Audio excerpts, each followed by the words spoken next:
তো ওনার যে স্টেটমেন্টটা আমিও শুনেছি, আমি একটু শকড হয়েছি সত্যি কথা যে কেনই ওনাকে এটা বলতে হলো। ডেফিনেটলি ওনার তো ভিতরে একটা কনসার্ন আছে। সো এগেইন যেহেতু এটা একটা প্রফেশনাল টিম, ন্যাশনাল টিম, একটা প্রফেশনাল প্লেয়ার এবং he is the sitting captain, তার একটি কমেন্ট সেটা নিয়ে আমি কোনো কমেন্ট করতে চাই না। আমি আবারও বলি ইন্ডিভিজুয়াল কোচ কিংবা ইন্ডিভিজুয়াল প্লেয়ার নিয়ে আমরা কখনোই কমেন্ট করতে চাই না, বাট অবশ্যই আমি আপনার সাথে একমত হই যে অ্যাট দ্য সেম টাইম আমি প্লেয়ার এবং কোচদের মধ্যে কোনো রকম গ্যাপ থাকুক সেটাও আমি চাই না। সো আমি আশা করব ওনার এই স্টেটমেন্টের পর আমি আশা করি উনি ডেফিনেটলি উনি কোচের সাথে কথা বলেছেন কিংবা ম্যানেজারের সাথে কথা বলেছেন, আমি আশা করি। এবং আমি এটাও আশা করব তার স্টেটমেন্ট থেকে তারাও হয়তো তার সাথে কথা বলেছে। অ্যান্ড আই হোপ হংকং ম্যাচের আগে এই ধরনের কোনো ইস্যু যেন না আসে, এটা আমি অবশ্যই আশা করবো ডেফিনেটলি। বাট যেহেতু এটা একটা ইন্ডিভিজুয়াল প্লেয়ারের কমেন্ট, এই ব্যাপারে আমি কোনো মন্তব্য করতে চাই না।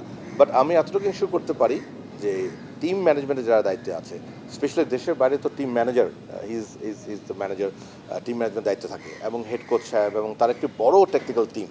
সো আই রিয়েলি হোপ যে দেশ এবং দলের জন্য যেটা বেস্ট সেটা যেন তারা করে। আমি আমি আমি আশা করি ওটা মাথা রেখে উনি করেন।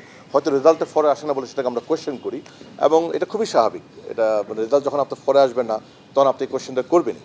সো আমি আশা করি যে আগামীতে এই দুদিন পরেই খেলা, সো ওইটার একাদশে আই হোপ এই ধরনের কোনো ইস্যু না আসে। এবং আমি এটাও আশা করি শুধুমাত্র জামাল ভাই নয়, কোনো প্লেয়ারই যেন এরকম কোনো কমেন্ট করতে না হয়, এটাও আমি আশা করবো ডেফিনেটলি।